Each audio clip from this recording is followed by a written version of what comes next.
Veis que me estoy... Sí. Es difícil venir a Colombia y no sentirte contagiado, ¿verdad? Y al entrar aquí, al ver tantos colores, tantos trajes, me he dado cuenta de que ha sido buena idea traerme mi traje típico de Colombia. O no sé si es concretamente de Medellín o es de Colombia en general. Colombia en general. Y como parezco un cafetero, espero que si me queréis dar ofrendas en forma de café, en forma de chocolate, en forma de cosas buenas de Colombia, yo ya estoy listo para llevármelas a mi casa. Muy bien. Qué tremendo día hemos tenido hoy. Sé que muchos estaréis agotados de tanta información, enseñanzas, predicaciones, pero ¿cuántos quieren un último empujón esta noche? Porque mira, tengo una palabra ardiendo en mi corazón que quiero compartir contigo. Y el Espíritu Santo, antes de venir aquí, me dijo: Itiel, recuérdales. Solo una palabra. Recuérdales. Y es exactamente a lo que vengo esta noche aquí, a recordaros.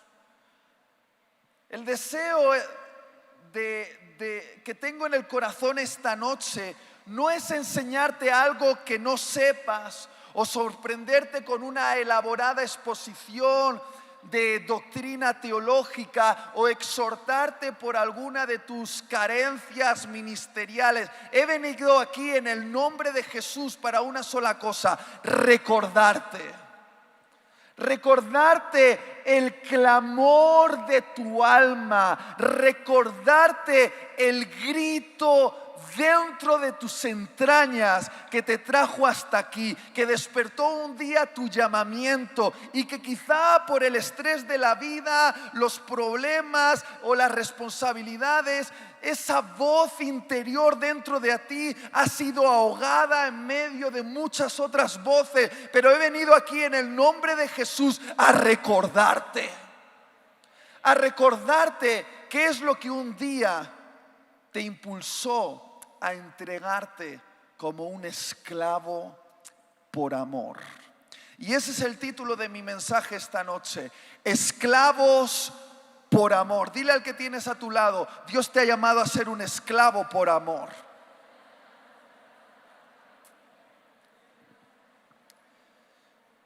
Me gustaría comenzar contándote la historia de un avivamiento que ocurrió en Europa en el siglo XVIII. No puedo profundizar en los detalles, pero este movimiento de avivamiento se conoció como el movimiento de los moravos. ¿Alguien ha oído hablar acerca de los moravos? Tienes que estudiar la historia. Este movimiento comenzó a través de un joven rico llamado el conde de Zinzendorf, el heredero de una gran fortuna, que conmovido por el evangelio decidió entregar todas sus riquezas y dedicarse completamente al servicio del reino de Dios. Y él decidió convocar a algunos locos, algunos amigos, algunos hermanos que sentían esa pasión por el reino de Dios a una reunión de oración en su casa. Una reunión de oración cuya planificación era mantenerlos en oración algunas horas, pero que de repente en esa reunión de oración ocurrió algo. El Espíritu Santo los visitó en medio de esa reunión, y una reunión que debía haber durado tan solo unas pocas horas terminó convirtiéndose en una reunión que duró 100 años. 100 años de oración ininterrumpida, 24 horas al día, 7 días a la semana, los 365 días del año. Pero escúchame bien, el movimiento de los moravos no solo fue un movimiento de oración, sino que fue un movimiento misionero. Literalmente de ese de esa, ¿cómo decirlo? De esa atmósfera de oración surgieron cientos, si no miles de misioneros que fueron impulsados a los lugares más peligrosos del planeta Tierra. En medio de un tiempo en Europa donde la iglesia estaba apática, encerrada dentro de las cuatro paredes, los moravos sacudieron el mundo entero enviando misioneros a los lugares sin alcanzar. Y cuenta la historia que dos de esos primeros misioneros fueron dos jóvenes de apenas unos 20, 22 años, que en una reunión de oración, quizá muy parecida a esta, fueron sacudidos por el poder del Espíritu Santo y el celo de Dios por los perdidos. Se prendió tan fuerte en sus corazones que se pusieron de pie en medio de la reunión y mirando a sus hermanos dijeron: hermanos, el Espíritu Santo nos está enviando a llevar el Evangelio a la isla de Santo Tomás. Cuando ellos dijeron eso, hubo un escándalo en la sala. La gente empezó a comentar, había un murmullo, porque en aquella época era bien sabido que la isla de Santo Tomás era un lugar peligroso. La isla de Santo Tomás pertenecía al imperio portugués. El imperio portugués usaba esa isla como un lugar estratégico para atraer a todos los hombres y mujeres negros que eran capturados de África. Los llevaban a esa isla para doblegar sus almas, convertirlos en esclavos y después venderlos a todas las colonias portuguesas. Y esa isla estaba dominada por un terrateniente que no permitía la entrada a la religión. Había cerrado las puertas a todos los predicadores, a todos los pastores, a todos los ministros. No permitía la entrada del evangelio a esa isla. Y el mundo lo sabía. Por esa razón, los hermanos no podían creer lo que el Espíritu Santo les había dicho a estos muchachos. Era imposible. No podréis entrar ahí, les decían, pero ellos dijeron: el Espíritu Santo nos ha dado la estrategia. Nos venderemos a nosotros mismos como esclavos para llevar el evangelio a esa isla llena de esclavos. Y por hacerte corta la historia, estos muchachos de 20, 22 años vendieron todas sus posesiones para comprar un billete de barco rumbo a la esclavitud. Un billete de ida y no de vuelta, porque sabían que una vez que entrasen en esa isla nunca más volverían a salir. Y mientras subían al barco, sus familiares los abrazaban, sus amigos lloraban y la comunidad entera estaba abrumada por el acto de valor de estos muchachos. Y les preguntaron una pregunta, les preguntaron: ¿por qué lo hacéis? ¿Por qué lo hacéis? Y ellos contestaron la frase que se convirtió en el lema de los moravos hasta el día de hoy. Ellos miraron a sus amigos, a sus familiares y a su comunidad, y mientras se subían al barco, sabiendo que jamás los volverían a ver, les dijeron: lo hacemos para que el Cordero reciba la recompensa por sus sufrimientos. ¿Por qué lo hacéis? Para que el Cordero reciba la recompensa por sus sufrimientos.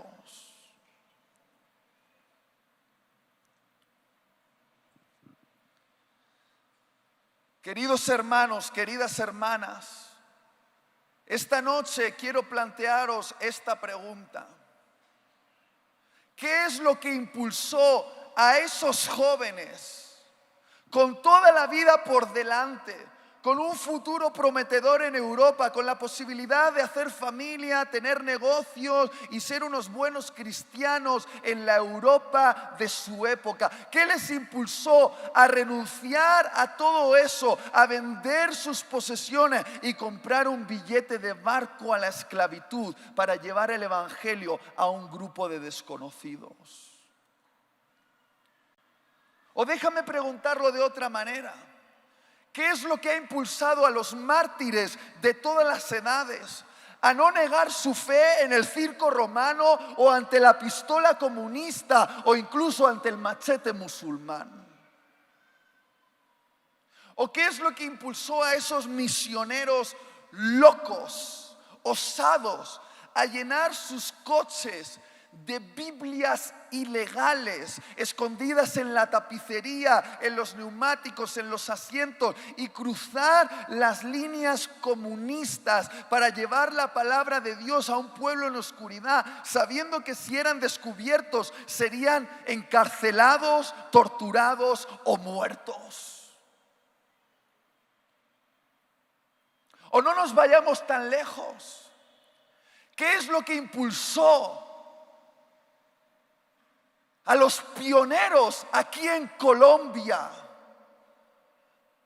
a esos pastores protestantes que se atrevieron a pastorear en un tiempo donde eran estigmatizados por la religión católica o eran perseguidos por los narcotraficantes y las mafias? Muchos de ellos eran presionados, torturados, encarcelados, y muchos de ellos fueron martirizados en esta tierra.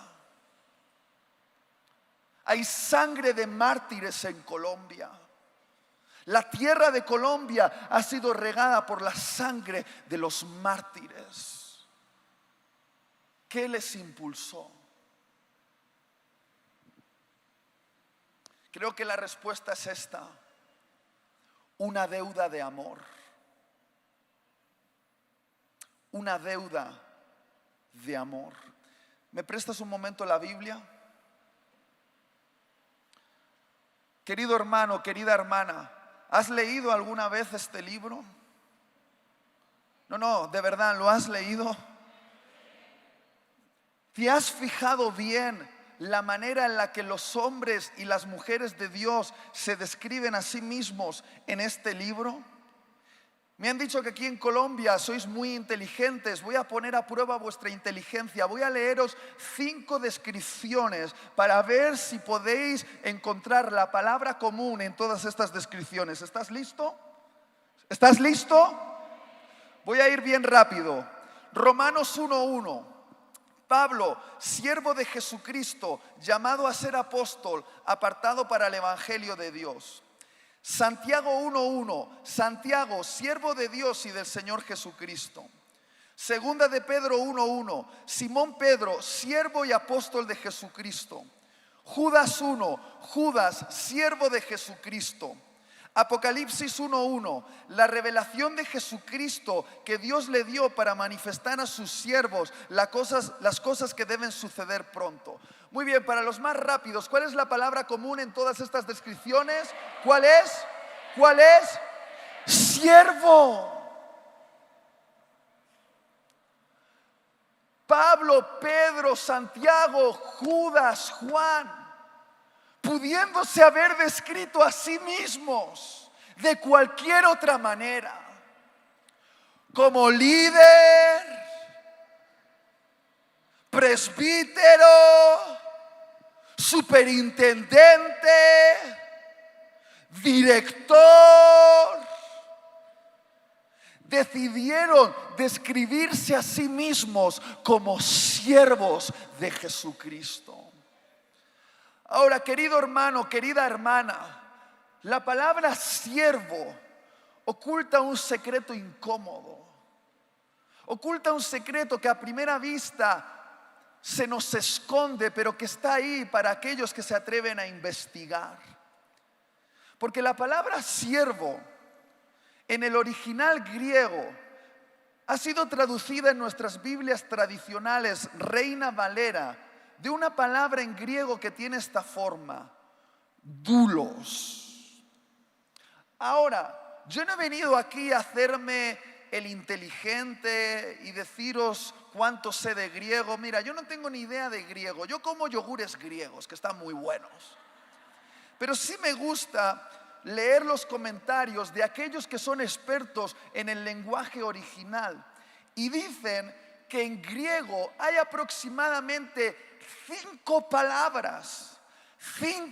palabras que perfectamente podrían traducirse al español como siervo, pero que doulos jamás debería traducirse como siervo, porque su única traducción posible no es siervo, sino esclavo. Entonces la pregunta es, ¿por qué en nuestras Biblias tradicionales esa palabra en griego, doulos, ha sido traducida como siervo en vez de como esclavo? ¿Nos están intentando ocultar algo? ¿Es una conspiración? No, en realidad este ligero cambio se hizo por un motivo loable. Aunque pueda parecer un poquito extraño, hace 1 siglo y medio atrás, en el mundo se estaba discutiendo acerca de si la esclavitud de seres humanos era algo aprobado por Dios.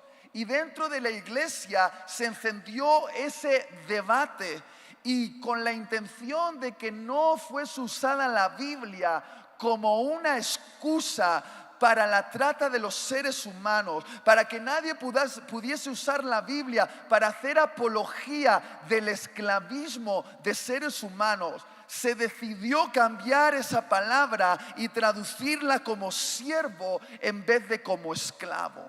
¿A cuántos le parece eso un motivo loable para alterar esa palabra de alguna manera? Sí, lo es, pero de alguna manera con el tiempo esa palabra perdió su fuerza original. ¿Por qué? Porque el siervo y el esclavo tienen muchas cosas en común, pero tienen una notable diferencia. ¿Sabes cuál es? El siervo se contrata, pero el esclavo se posee. Te lo voy a volver a decir. El siervo se contrata, pero el esclavo se posee. Y Pablo, Pedro, Santiago, Judas, Juan, pudiéndose haber descrito a sí mismos de cualquier otra manera, decidieron describirse a sí mismos como esclavos de Jesucristo. Hombres poseídos por Jesucristo. Hombres que vivían sus vidas como si sus vidas no les perteneciesen. Hombres que gastaban su dinero como si su dinero no les perteneciese. Hombres que administraban su tiempo como si su tiempo no les perteneciese. Hombres que trataban su cuerpo como si su cuerpo no les perteneciese. Esclavos. Esclavos de Jesús. Y aún sabiendo que eran los hombres más libres del mundo, libres del pecado, libres de la maldición, libres de las deudas, libres de las vergüenzas, ellos decidieron describirse a sí mismos como esclavos. ¿Sabes cómo llamaríamos hoy en día a esos hombres? No allá afuera. No. Aquí dentro de la iglesia. ¿Sabes cómo llamaríamos a esos hombres?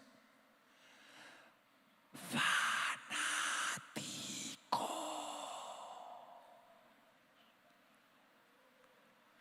Fanáticos.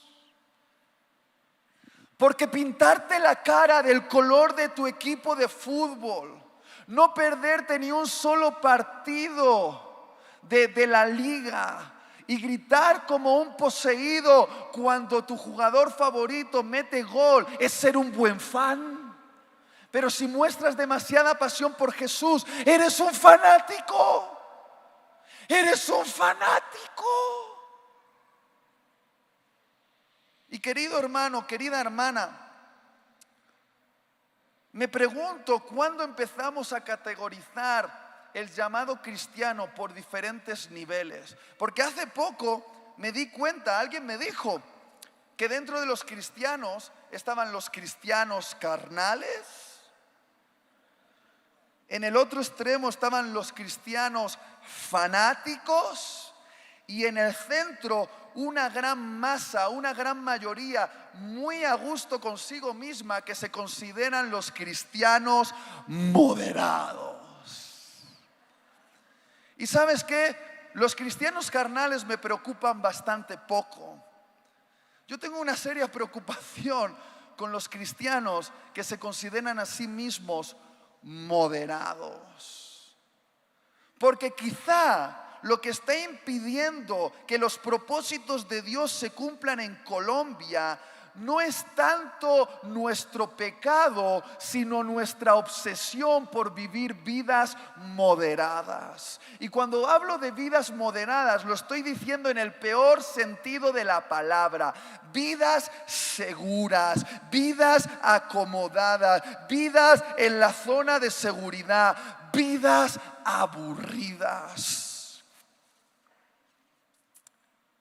Porque querido hermano, querida hermana, cada vez que yo leo los evangelios, yo solo puedo percibir un único llamado de boca de Jesús. Y suena bastante radical, suena casi una invitación para que no lo aceptes. Un llamado que dice: quien quiera ser mi discípulo, que tome su cruz y me siga. Es decir, que tome su silla eléctrica y me siga, que tome su inyección letal y me siga, que tome su muerte y me siga. Porque quien ama a padre o madre, posición, dinero, posesiones, más que a mí, no es digno de mí. A mí me parece un llamamiento bastante radical. ¿Y sabes qué? Creo que Satanás se dio cuenta de algo en Colombia. Se dio cuenta.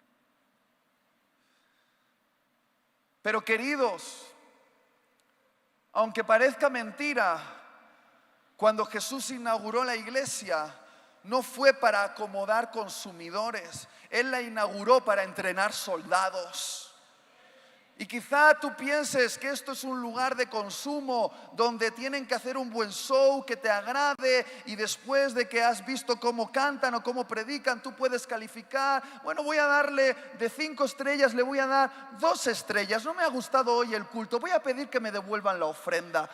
Por cierto, el café que me han dado en la entrada no estaba a mi gusto. Igual me busco una iglesia donde me den un servicio mayor. Y hay mucha gente que va saltando de iglesia en iglesia porque no son soldados, son consumidores. Un soldado no cambia de bando y se va a otro ejército. Un consumidor es capaz de cambiar su delegación y ir a una tienda donde le ofrezcan un producto mejor, donde le hagan sentir más cómodo, donde le den lo que está buscando. No sé si alguien me está entendiendo lo que quiero decir.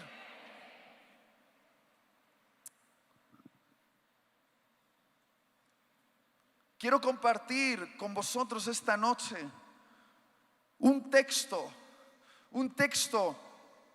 acerca de los esclavos, que de alguna manera era una regulación social que Dios estableció dentro del pueblo judío para tratar bien a los esclavos dentro de ese pueblo, hacerlo con justicia, pero de alguna manera es un mensaje profético para todos aquellos que deseamos ser esclavos de Jesús.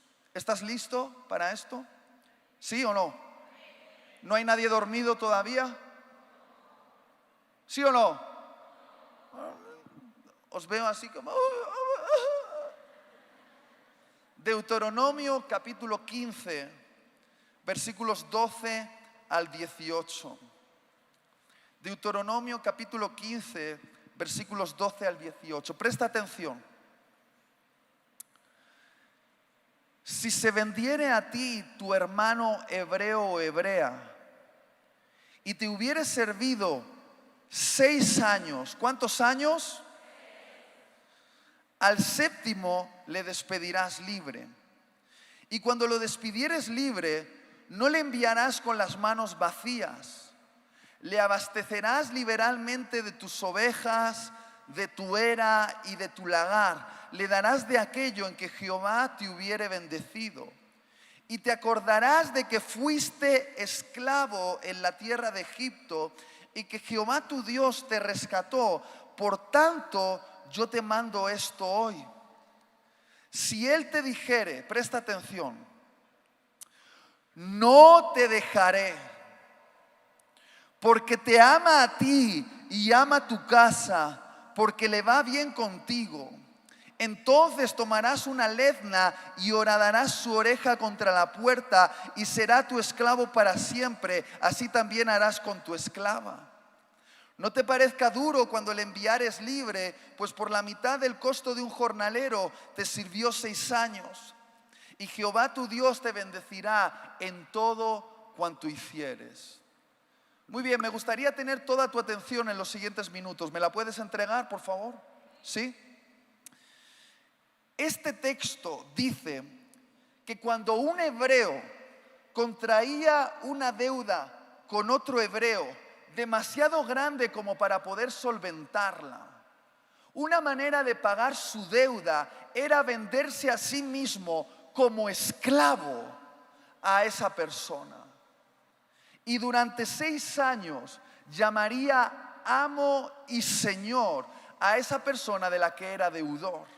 Y durante 6 años trabajaría en el campo de ese hombre, cultivando la tierra de ese hombre, alimentando el ganado de ese hombre, haciendo la comida para ese hombre, limpiando la casa de ese hombre, únicamente para tener un lugar donde dormir y algo de comer, porque durante 6 años era un esclavo por deuda. Ahora bien, tenemos un Dios que siempre está pensando en nuestra libertad. Por lo tanto, este Dios estableció que el 7º año sería el año de la libertad. El año en el que el esclavo ya habría pagado su deuda y podría ser libre. ¿A cuántos le parece eso maravilloso? ¿Te imaginas que el banco te llama después de 7 años de hipoteca y te dice: la hipoteca ha sido cancelada, ya eres libre? ¿Te lo imaginas? ¡Wow! Sería maravilloso, pero se pone todavía mejor. No solo debía darle la libertad, sino que el amo debía tomar parte de la riqueza que ese esclavo había generado durante 6 años, una parte de esa riqueza que el amo había estado apartando para que en el día de la libertad de ese esclavo no solo le diese libertad, sino le proveyese de recursos para comenzar una nueva vida, inaugurar un negocio o tener la posibilidad de crear una familia. ¿A cuántos le parece eso todavía mejor? Así es nuestro Dios, no solo nos da la libertad, sino que nos da recursos para comenzar nuestra nueva vida. Pero querido hermano, querida hermana, había una letra pequeña en este contrato, una cláusula escondida, una excepción que pocas veces ocurría, pero que a veces ocurría. Y era cuando el corazón de ese esclavo y el corazón de ese amo durante esos 6 años de deuda pasaban de una relación laboral y de alguna manera amor surgía entre el esclavo y su amo, una conexión profunda de alma a alma, de corazón a corazón, y de alguna manera ese esclavo descubría en su amo alguien a quien amar y descubría en la casa de su amo un lugar donde desarrollarse y descubría, siendo su esclavo, la mayor libertad que jamás había experimentado. Si eso ocurría, el esclavo podía renunciar voluntariamente a su libertad. Podía mirar a su amo y decirle: no te dejaré. No te dejaré, porque te amo a ti y amo tu casa. Porque he descubierto que ser un pequeño esclavo en tu casa es mejor que ser el dueño de mi propia vida. He descubierto, siendo tu esclavo, la mayor libertad de toda mi vida. No te dejaré porque me va bien contigo. Si este esclavo renunciaba voluntariamente a su libertad, el amo tomaba al esclavo y lo llevaba a la puerta de la casa y reunía a la familia, a los amigos y a los vecinos y los convocaba a todos ellos. Y tomando la oreja del esclavo, la ponía contra la puerta y horadaba su oreja con una lezna, y sangre sellaba un pacto que iba a unir a ese esclavo para toda la vida a la familia, que le iba a cambiar el apellido, que lo iba a incluir. Y después pondría un pendiente con el sello de la familia, y mirando a todos los que habían sido convocados les diría: a partir de ahora él ya no es un esclavo por deuda, a partir de ahora él es un esclavo por amor. Y yo sé que quizá este mensaje no signifique mucho para algunos de los que están aquí, pero sé que para otros este mensaje está moviendo sus entrañas ahora mismo. Yo sé que algunos aquí están entendiéndome y otros no. Eso es lo que ocurre siempre que predico este mensaje, porque para mí esto que acabo de leer no son unos versículos cualquiera en la Biblia. Para mí esto que acabo de leer ha sido lo que ha impulsado mi relación con Dios en los últimos años. Cuando yo terminé mi universidad, yo tenía una nota de sobresaliente y posibilidades de tener trabajo en cualquier empresa como ingeniero informático. Fui un buen estudiante y tenía muchas posibilidades para trabajar en buenas empresas, tener un buen sueldo, una buena jubilación, una buena seguridad social. Pero ¿me entenderías si te digo que yo me sentía en deuda con Jesús? ¿Me entenderías si te digo que de alguna manera, aunque parecía que yo había tenido tanto éxito académico, yo sabía en el fondo que era un desgraciado que fue salvado por la gracia de Dios, y yo me sentía en deuda por tanto amor? Y cuando todas esas empresas me estaban ofreciendo trabajo, yo hice algo loco, algo que no todo el mundo a mi alrededor atendió, algo que es mi historia, pero no tiene por qué ser tu historia.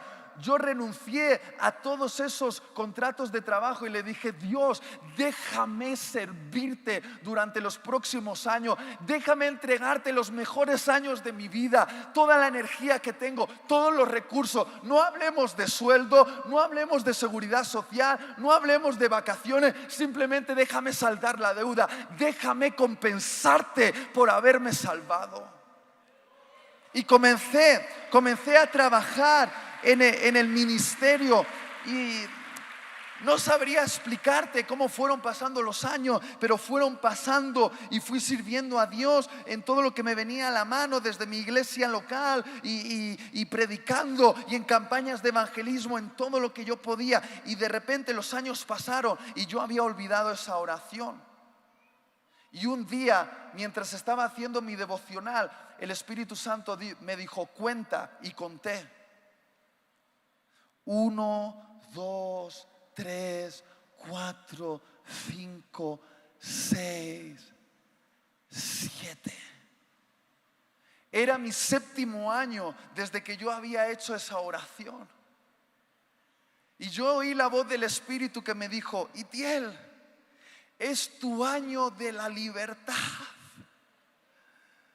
Si tú creías tener una deuda conmigo, tengo una buena noticia para ti. La deuda ha sido saldada, ya eres libre.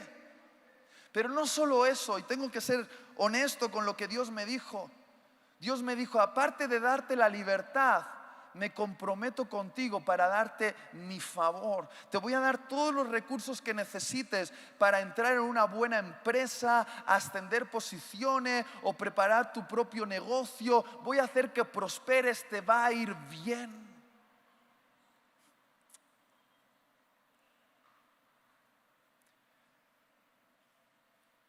Pero descubrí un clamor en mi alma, un grito en mis entrañas, que lo tienes o no lo tienes. No lo puedes forzar, no lo puedes manipular, no lo puedes imitar. O está ahí o no está. Yo escuché a mi corazón gritar a mi amo y mi Señor: no te dejaré, no te dejaré, porque te amo a ti y amo tu casa. Porque he descubierto que ser un pequeño esclavo en tu casa es mejor que ser el dueño de mi propia vida. Ser un pequeño esclavo en tu casa es mejor que ser el gerente de una empresa, el mayor vendedor de una multinacional, el propietario de un negocio. No te dejaré, porque me va bien contigo. Y querido hermano, querida hermana,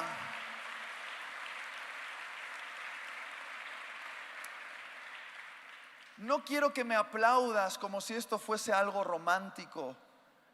Este grito en mis entrañas me arruinó la vida.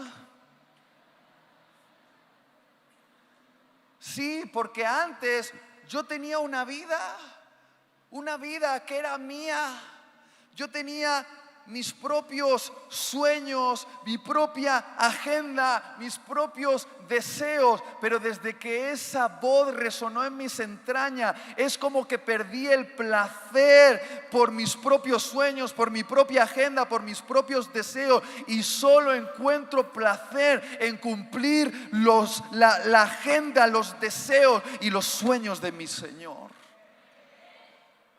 Y entiéndeme bien, yo no estoy haciendo apología aquí del escapismo laboral. No te estoy diciendo que debes dejar tu trabajo o dejar tus estudios. No te estoy diciendo esto. Porque hay muchos que dicen: yo me voy a entregar a tiempo completo a la obra del Señor, y se van a vaguear, a tirarse al sofá y a no hacer nada esperando que alguien les dé un sueldo para ser pastor, porque en realidad quieren ser pastores porque allá afuera nadie les contrataría por perezosos.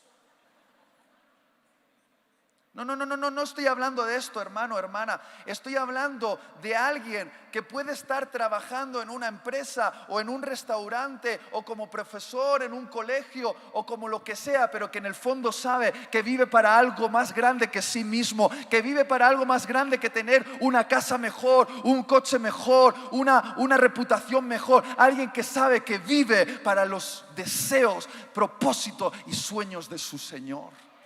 Alguien que ya no encuentra placer en vivir para sí mismo, porque vivir para ti mismo es vivir para algo que es muy pequeño, muy pequeño. Y yo sé que mientras digo esto, hay algunos aquí que me están mirando y me dicen: ¿pero qué está diciendo este español? No entiendo absolutamente nada. Pero hay otros aquí que dicen: lo he entendido desde el principio, desde que has comenzado a hablar. Sé de lo que me habla, sé del grito que me habla, sé del clamor que me habla. Porque un esclavo entiende a otro esclavo. Es un lenguaje entre esclavos y no todo el mundo tiene por qué entenderlo. Y es cierto, muchas veces la gente te mira y te ve tan dedicada a la obra, tan dedicado a la misión, siempre orando, ayunando, sirviendo, y te dicen: hey, estás arruinando tu vida. No desperdicies toda esa belleza que tienes, todo ese talento que tienes, toda esa energía que tienes. Vamos, vive, sal a rumbear un poco. Vamos, sácale provecho a tu potencial. Hazte un nombre más grande. Hincha tu cuenta bancaria. Y tú intentas explicarles por qué haces lo que haces. ¿Por qué dedicas tanto tiempo al servicio en el reino de Dios? Pero déjame decirte una cosa, cada explicación que das suena más ridícula que la anterior. Porque querido hermano, querida hermana, ellos no tienen por qué entender por qué haces lo que haces, porque lo que haces es un asunto de corazón, es un pacto íntimo entre tú y Jesús, es algo que acordaste con Él en la intimidad, es un acuerdo privado entre Él y tú, y este mundo no tiene por qué entenderlo, no tienen por qué entenderlo tus padres, no tienen por qué entenderlo tus vecinos, no tienen por qué entenderlo tus hermanos en la iglesia. Esto es algo entre Jesús y tú, es un pacto de amor. Pero si vamos a hablar en perspectiva acerca de quién está desperdiciando su vida y quién la está invirtiendo bien, déjame mostrártelo de una forma gráfica. Walter, ayúdame, extiende esta cuerda hacia allí.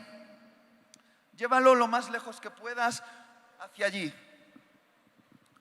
Ahora, hermano, hermana, me gustaría que vieses esta cuerda. Estírala, Walter. Muy bien. ¿Alguien se puede poner ahí en el centro para sostenérmela un poquito? Muy bien, ahí está bien. Esta noche, esta cuerda va a representar la línea de tu existencia. Ahora bien, si esta cuerda realmente representase bien la línea de tu existencia, no debería medir 20 metros, sino que debería ser una cuerda infinita, porque tengo una noticia para ti: eres un ser eterno. Pero nos bastará con 20 metros porque una cuerda infinita era demasiado cara. Ahora bien, hermano, ¿observas bien la cuerda? ¿La observas bien, sí o no? ¿Ves esta parte azul? ¿Ves esta parte blanca? ¿Ves la diferencia en tamaño?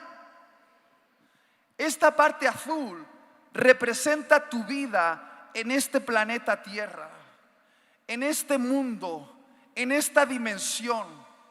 Y esta parte blanca representa tu vida en la eternidad, en el nuevo cielo y la nueva tierra, en la dimensión celestial. Ahora quiero que pongamos las cosas en perspectiva. ¿Qué tamaño puede tener esta parte azul? ¿Qué tamaño puede tener? Dímelo, en años. ¿70 años? ¿80 años? ¿90? Si te vas a vivir a la montaña, no comes demasiadas empanadas, te alejas de las ondas electromagnéticas y vives una vida muy aburrida. ¿100 años? Pero ¿qué son 100 años comparado con millones de millones de millones de millones de millones de millones de años en la eternidad? 100 años, 100 años comparado con una eternidad. ¿Cuántos de los que están aquí creen que la eternidad es real? Entonces, ¿por qué vives como si no existiese? ¿Por qué te afanas como si no existiese? ¿Por qué te deprimes como si no existiese? Porque seamos claros, muchas veces decimos que creemos en la eternidad, pero nuestra vida manifiesta una contradicción. Dedicamos un montón de esfuerzo, tiempo y dinero para hacer tesoros en esta parte azul, mientras descuidamos constantemente esta parte blanca. Hay mucha gente ansiosa, afanada, en estrés por las insignificancias de esta parte azul y parecen olvidar que su vida es mucho más amplio que todo eso.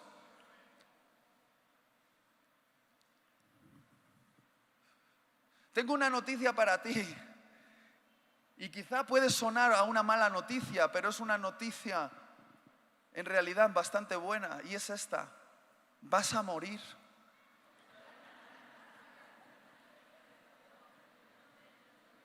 Vas a morir.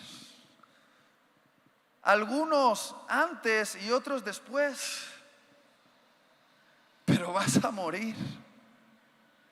Mira, como pastor he tenido que asistir a algunas bodas y algunos funerales. Y te diré algo, hay más sabiduría en los funerales que en las bodas. Porque en las bodas todo el mundo está entretenido con la fiesta, la música y la comida, pero hay algo sagrado que ocurre en los funerales, algo que nos pone en perspectiva. Y en el último funeral en el que estuve, no hace mucho, vi que al muerto lo metieron en el ataúd sin las llaves de su coche, sin sus cuentas bancarias, sin sus títulos universitarios, sin sus papeles de propiedad, sin su smartphone. Lo metieron con un traje por no meterlo desnudo, solo por educación. Pero cuando uno está en un funeral se da cuenta de esta verdad que parece que se nos olvida por el estrés de la vida, que a este mundo desnudo vienes y de este mundo desnudo te vas. Y por favor, entiéndeme lo que te voy a decir. Tarde o temprano vas a llegar al final de esta franja azul. Tarde o temprano vas a llegar al último día de esta franja azul y estarás a punto de dar un salto a esta franja blanca. Y yo no sé cómo será ese día, pero sé algo, ciertamente llegará.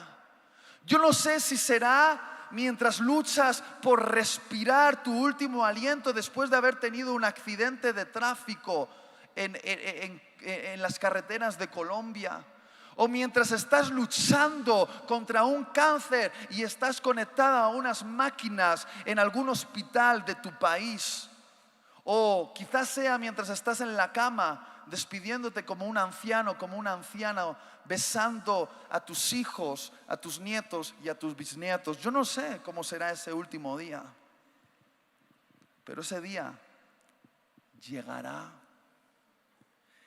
Y ese es el día que lo prueba todo.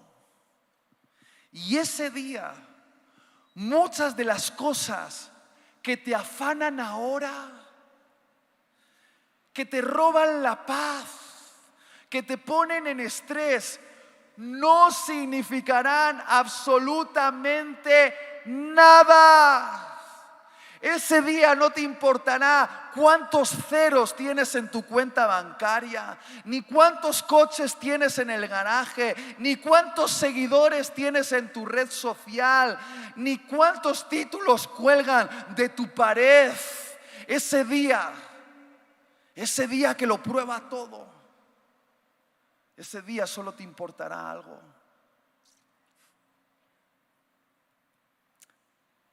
Una pregunta. ¿He desgastado mi vida en algo que pueda permanecer eternamente? ¿He invertido mi energía, mis recursos y mis talentos en esta franja azul en algo que pueda perdurar por la eternidad? Por favor, ¿alguien me ayuda al piano? Quiero toda tu atención ahora. Queridos hermanos,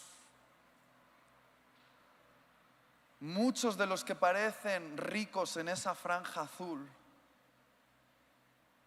en la eternidad se van a ver muy pobres. Y muchos otros que parecen pobres en esta franja azul, que viven su vida para servir a los huérfanos, a las viudas y a los ancianos, que se dedican a las misiones, al ayuno y a la oración. Esas personas que cuando el mundo las observa dicen son fanáticas, están desperdiciando su vida, viven como pobres. En realidad se va a demostrar que son las más ricas de todo el universo. Y tienes que decidir, querido hermano, querida hermana, ¿qué reino quieres construir? Porque llega el momento, y llega pronto, cuando el rey regresará. Y ese día hará temblar el universo entero. Y todo lo que no es eterno será derribado. Todo será probado por el fuego. Cada una de nuestras obras pasará por una prueba. Y ese día Wall Street va a caer, Hollywood va a caer, la Unión Europea va a caer, la moda va a caer, el sistema bancario va a caer, los Estados Unidos van a caer. Ese día todos los imperios de este mundo van a caer y solo permanecerá en pie un reino que, aunque es invisible, es el más sostenible de todos. Un reino que este mundo no conoce, pero que muchos de nosotros estamos construyendo ladrillo tras ladrillo tras ladrillo, a través de buenas obras, sacrificio, entrega, dedicación. Y este mundo dice: ¿en qué trabaja esta gente? ¿En qué trabaja? No tiene sentido lo que hacen. Pero cuando todos los demás reinos caigan, se demostrará que nuestra obra perdurará eternamente. Estás construyendo algo que va a perdurar, algo que va a trascenderte, algo que es más grande que tú. Y tienes que decidir para qué fama quieres vivir. O vives para tu fama, o vives para la fama de Jesús. Y quiero terminar con esto. Quiero ser claro con lo que te voy a decir ahora. De la misma manera que los amos marcaban a sus esclavos con un pendiente en la oreja, y para eso les tenían que hacer sangrar, les tenían que provocar un dolor. Yo he descubierto que todos aquellos que nos entregamos como esclavos por amor a Jesús, también tenemos una marca en el corazón, una herida abierta, tenemos un dolor, un estigma que nos acompaña, y es la renuncia a nuestros derechos.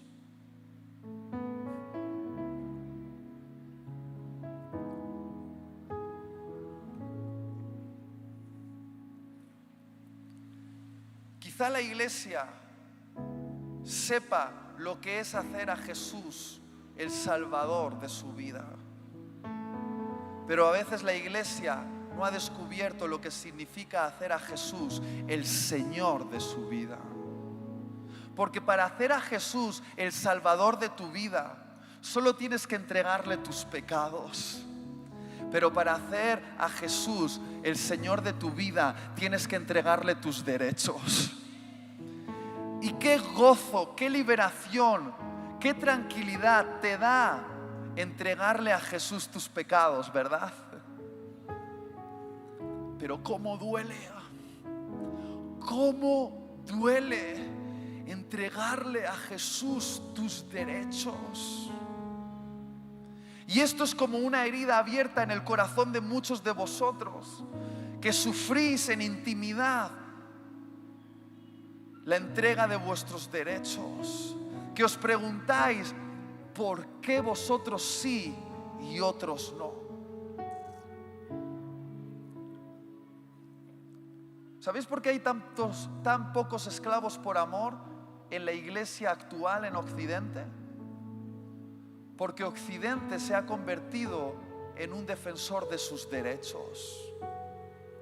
A veces parece que amamos más nuestros derechos de lo que amamos a Jesús.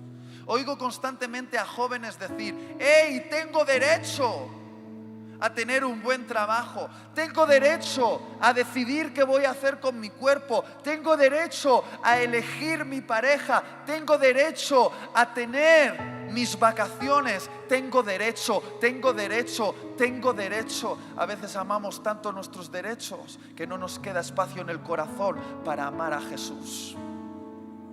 Y mi pregunta es: ¿acaso los pioneros en Colombia, como esta mujer que está sentada ahí, y muchos otros, no tenían derechos?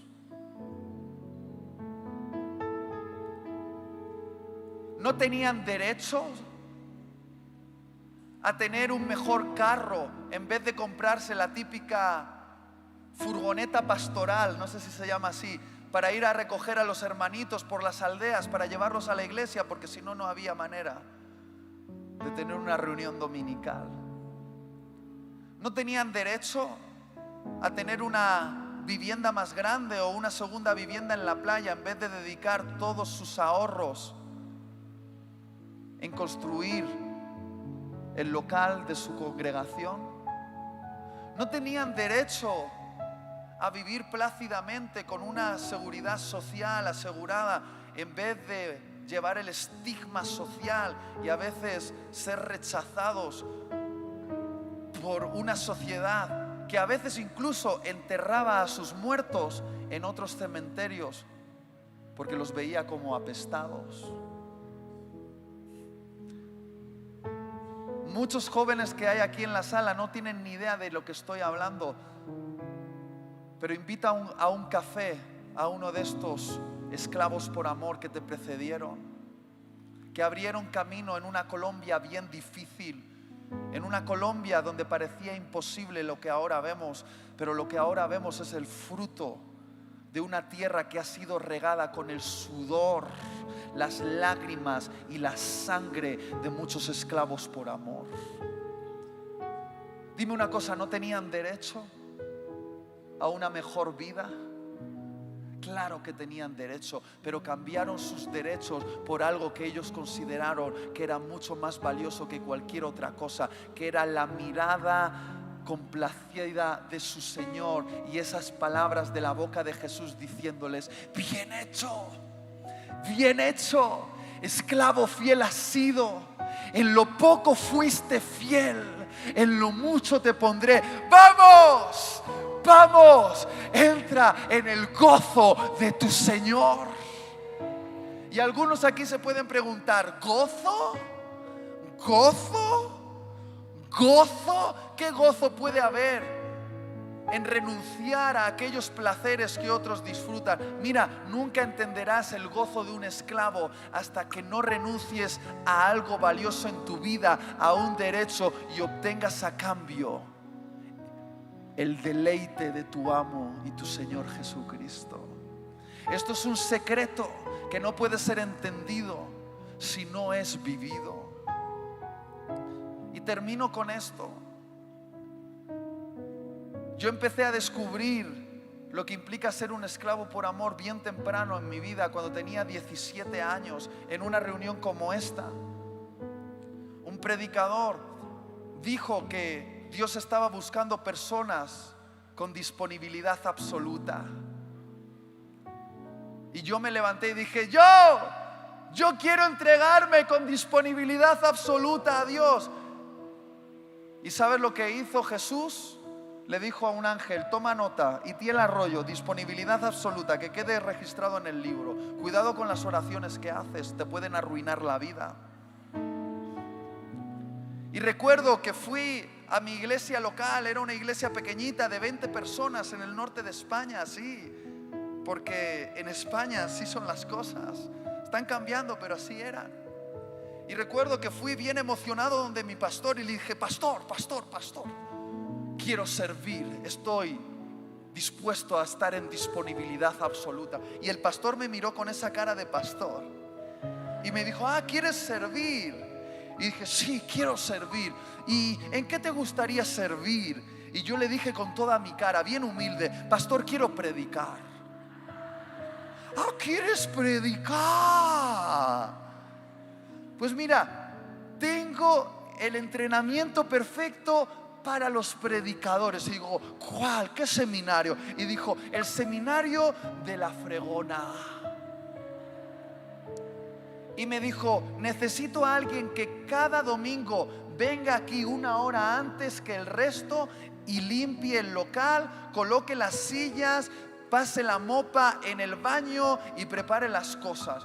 ¿Y cuántos saben que en ese momento uno se pone bien emocionado a barrer el local, a limpiar el baño, a poner las sillas? Pero van pasando los meses y se pregunta: a ver cuándo mi pastor me promociona. Y yo estaba un día, lo recuerdo bien, amargado, poniendo las sillas para la siguiente reunión, sabiendo que todos mis amigos habían dormido una hora más y que luego iban a venir y se iban a sentar los desgraciados en esa silla que yo había colocado, y que Dios los iba a bendecir, los iba a llenar con su espíritu, les iba a dar de su amor. Y yo empecé a hablar con Dios ahí solo, poniendo las sillas. Dios, ¿no tengo derecho a dormir una hora más? A estar tranquilo en vez de limpiar aquí los baños de estos guarros y poner las sillas para estos vagos y pasar la escoba para esta gente desagradecida. No tengo derecho a descansar. Y oí la voz de Jesús bien clara, como un puñetazo en el estómago, que me dijo: ellos pueden, pero tú no. Ellos pueden, pero tú no. Tú eres mi esclavo. ¿Lo recuerdas? Y seguí sirviendo en mi iglesia local hasta que de repente una vez mi pastor me dejó predicar. Fue mi momento estelar delante de las 5 viejecitas que venían a la reunión del domingo por la tarde. Increíble, pero esa fue mi primera vez. Y mi pastor tenía mucha fe porque yo era un desastre. Metía a Moisés en el arca, a Noé a punto de sacrificar a su hijo Matusalén, a Pedro recostando su cabeza sobre el pecho de Jesús. Un desastre, hermano. Pero ahí estaba, comencé a predicar en mi grupo de jóvenes, en algunos campamentos. Y un día, viendo unos vídeos de los predicadores modernos en Estados Unidos, me di cuenta de que los predicadores modernos llevaban tatuajes y pendientes. Y no me entiendas mal, yo no tengo nada en contra de los tatuajes y pendientes, pero parece ser que mi pastor sí. Y yo pensaba que para ser un predicador cool, yo tenía que ponerme un pendiente, y tenía toda mi argumentación. Busqué unos versículos bíblicos, por ejemplo: a libertad nos ha llamado al Señor, no juzguéis por las apariencias externas. Y preparé el listado de versículos y fui donde mi pastor y le dije: pastor, quiero ponerme un pendiente. Y el pastor me miró con esa cara de pastor y me dijo: ¿un pendiente dónde? Y digo: un pendiente aquí, pastor. Y el pastor me dijo: si te pones un pendiente, me voy a encargar de que nunca más prediques en esta iglesia y de que no prediques en ninguna otra iglesia de la zona. Y yo me fui con mis versículos bíblicos a mi casa bien amargado, diciendo: fariseo. Y me puse a hablar con Dios en la habitación. Le dije: Dios, ¿no tengo derecho a ponerme un pendiente? Los predicadores modernos en Estados Unidos llevan pendientes y tatuajes, y tú los usas, tú los bendices. ¿No tengo derecho yo a ponerme un pendientito? ¿Acaso eso dice algo de mi corazón? ¿No tengo derecho a ponerme un poquito más moderno? Y oí la voz de Dios como un puñetazo en mi estómago que me dijo: ellos pueden, pero tú no. Ellos pueden, pero tú no. Eres mi esclavo. ¿Lo recuerdas? Y seguí predicando, y Dios me empezó a dar gracia y me abrió puertas en mi región. Pero por alguna extraña razón, a un pastor muy importante de la zona le caí mal. Cosa que no entiendo, con esta cara de simpático que tengo, le caí mal. Y empezó a difamar mi nombre en el consejo de pastores. Empezó a inventarse mentiras acerca de mí, de que si yo era un lobo vestido con piel de oveja. Y dijo: hermanos, yo tengo discernimiento, este muchacho no es de fiar. Ya lo veréis, ya ves lo afinado que estaba, ¿eh? Y empezó a hablar mal de mí. Y en ese momento donde se supone que te tienen que empujar, parece que me estaban jalando hacia abajo. Y yo me fui enfadado a mi casa y dije: Dios, ¿no tengo derecho a defender mi nombre? Solamente ese pastor puede hablar y dar sus argumentos. ¿Acaso no puedo ir yo al consejo de pastores y decir que está equivocado, defender mi reputación? ¿No puedo yo hablar también? ¿No tengo derecho a defender mi nombre? ¿Y sabes qué? Escuché la voz de Dios como un puñetazo en el estómago. ¿Y sabes lo que me dijo? Ellos pueden, pero tú no. Ellos pueden, pero tú no.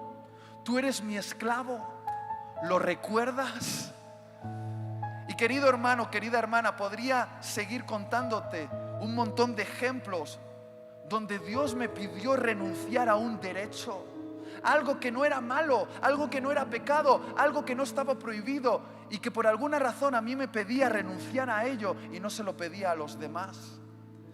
Hace un tiempo atrás, mientras todos mis amigos estaban comprando casas, ¿qué es lo que pasa cuando tus amigos se compran casas? Que tú quieres comprarte una casa, y yo le dije: Dios, me gustaría comprarme una casa, pero no me lo digas. Ellos pueden, pero yo no, ¿verdad?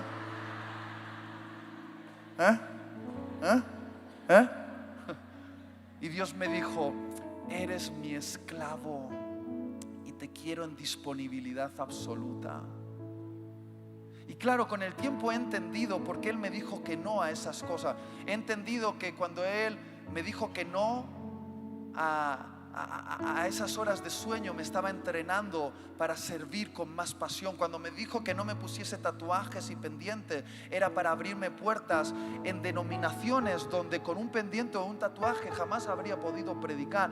Cuando me dijo que no a defender mi nombre delante de ese pastor, era porque sabía que un día ese pastor y yo íbamos a ser amigos, y ahora predico en su iglesia. Y querido hermano, querida hermana, si nunca has escuchado esa voz de Jesús diciéndote: ellos pueden, pero tú no. El que está a tu izquierda y tu derecha puede, y lo voy a bendecir, le va a ir bien, pero tú no. Si nunca has escuchado: la iglesia de al lado puede, pero la tuya no. Si nunca has percibido esa santa injusticia de Dios diciéndote: ellos pueden, pero tú no, todavía no has descubierto lo que es tener el gozo del esclavo. Todavía no has descubierto lo que es renunciar a un derecho, pero obtener a cambio el gozo de tener a tu amo y tu Señor complacido al mirarte. Quiero invitarte a ponerte de pie.